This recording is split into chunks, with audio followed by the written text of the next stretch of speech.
There is a word that has been with me since the beginning of this podcast. A word that keeps evolving every time I look at it again. That word is mastery. And every time I revisit it, I uncover new layers because mastery keeps changing as we do. This is the deepest I have gone into it yet, because mastery is not quite what I thought it was. Welcome to this special episode 550. I'm your host, Agi Keramidas. I remember first exploring mastery back in episode 150, when I talked about it as a journey rather than a destination. In the beginning, I saw mastery as the process of learning and refining, something like learning to play the guitar. You start with effort and repetition, more effort, more repetition, until one day your fingers move almost by themselves.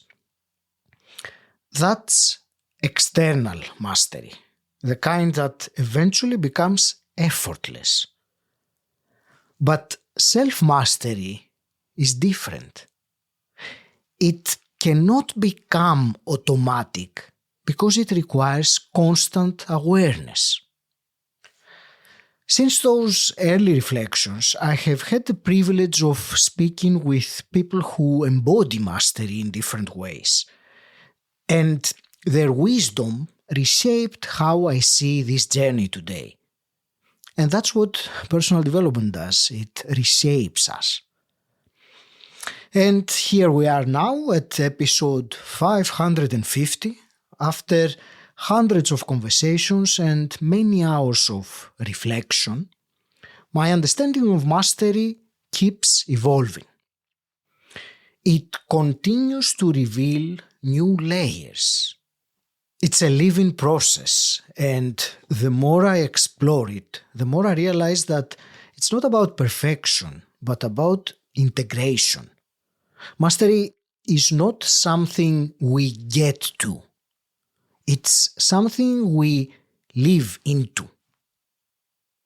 Today I will explain 3 layers of mastery that I have discovered, and afterwards how can one integrate them in their own journey of self-mastery and personal development. These 3 layers, or rather dimensions, are mind mastery, flow mastery, and living mastery. Let's briefly explore each of them.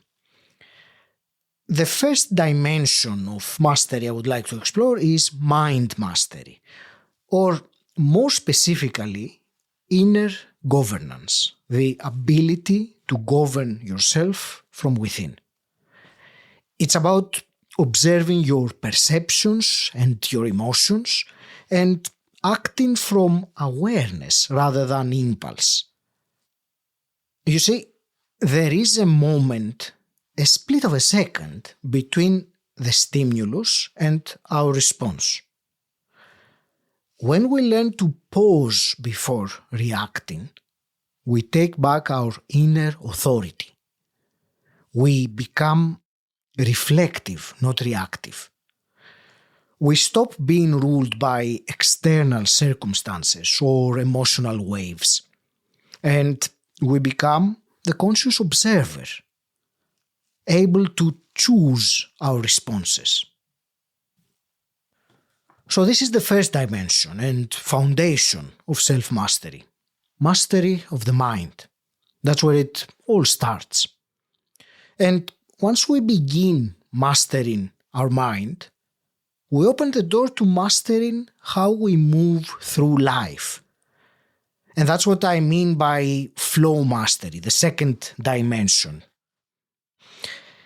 In one of the conversations I had on the podcast, I heard a story about a 72nd generation Taoist master.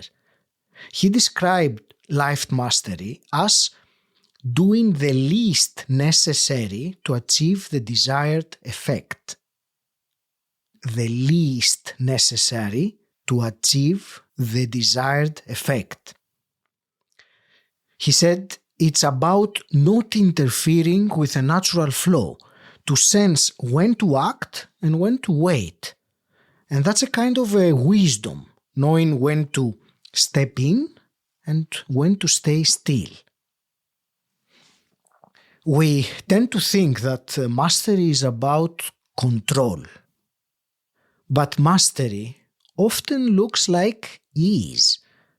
It's about sensing the rhythm of life, our life, and aligning with it instead of fighting against it. Sometimes mastery means taking bold, decisive action.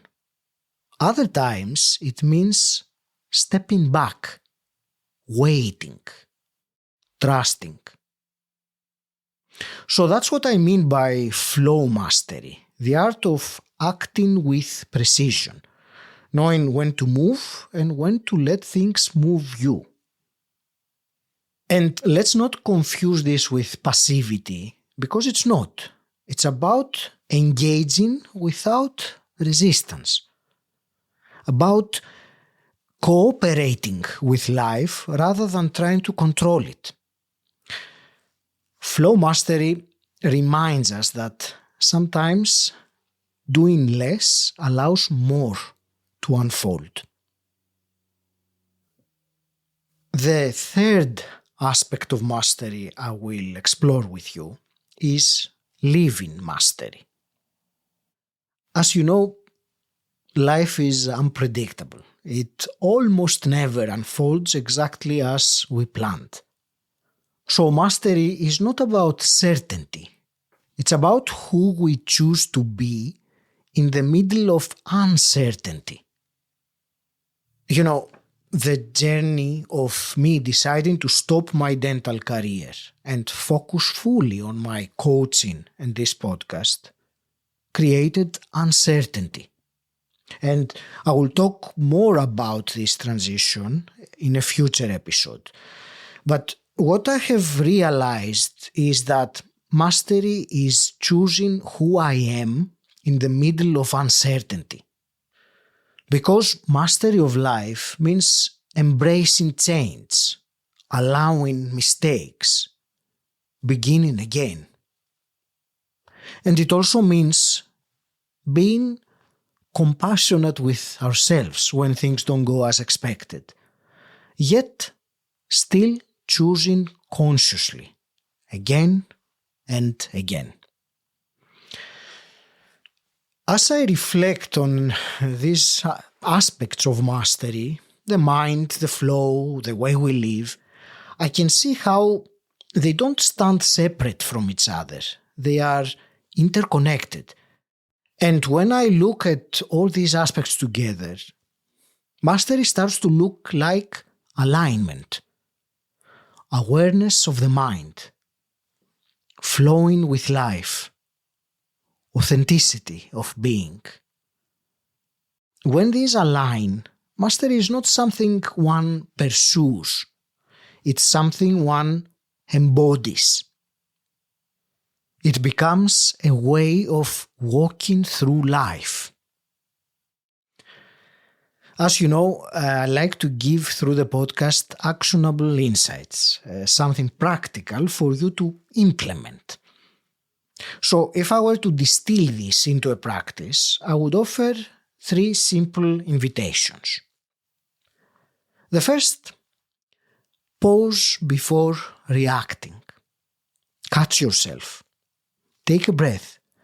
Notice your perception and choose to respond, not react.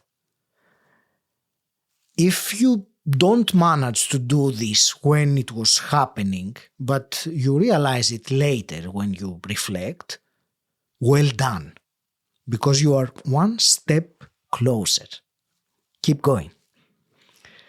The second invitation, sense the flow of life.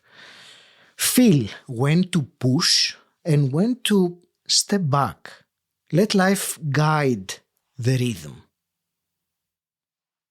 And the third invitation is choose who to be. Each morning before the day begins, decide, who do I choose to be today? And of course, these are not rules, they are reminders. Reminders that mastery is not perfection. It is presence, lived from moment to moment. From moment to moment. 550 episodes in, I no longer see mastery as something out there to reach for. I see it as something in here, a daily practice of alignment, awareness, flow, authenticity. So keep walking your path with presence, humility, and courage. And as always, stand out. Don't fit in.